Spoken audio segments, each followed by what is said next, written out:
Is it me? No, it's not you. And take 4.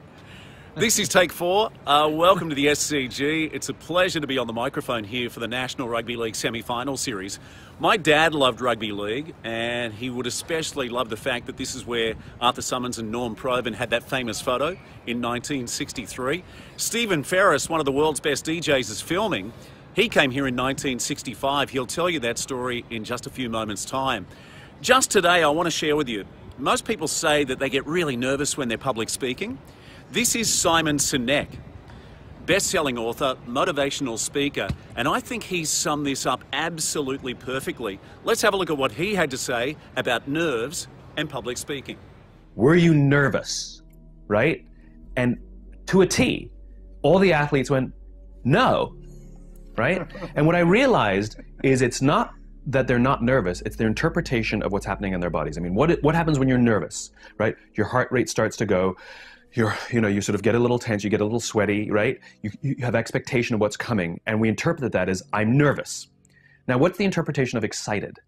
Your heart rate starts to go, you're anticipating what's coming, right? You get a little sort of like tense. It's all the same thing. It's the same stimuli, except these athletes, these Olympic quality athletes, have learned to interpret the stimuli that the rest of us would say as nervous as excited. They all say the same thing. No, I'm not nervous. I'm excited.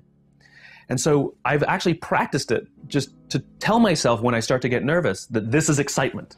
So, Simon Sinek, if you've ever seen TED Talks or YouTube, he's got millions of followers, and I think that sums up nervousness. Turn that nervousness into excitement and motivation before you say a few words. Let's go to one of the world's best DJs now, Stephen Ferris, of course radio host as well, and the music curator for Vivid here in Sydney. He'll tell you about 1965, watching the Big Red V at the SCG. Okay, I'm going to go for a little walk down memory lane. We are on the Hello Turf of the SCG, and of course there was the game of the round.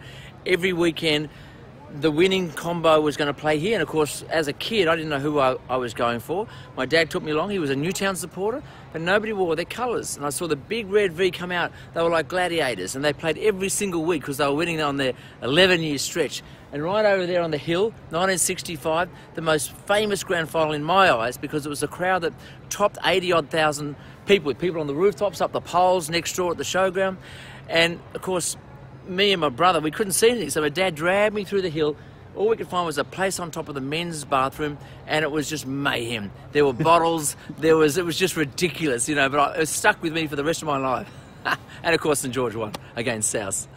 Stephen Ferris, one of the world's best DJs and a great mate of mine, and of course the music curator for Vivid, the incredible festival here in Sydney. Pleasure to come to you live from the SCG. We'll catch you next time.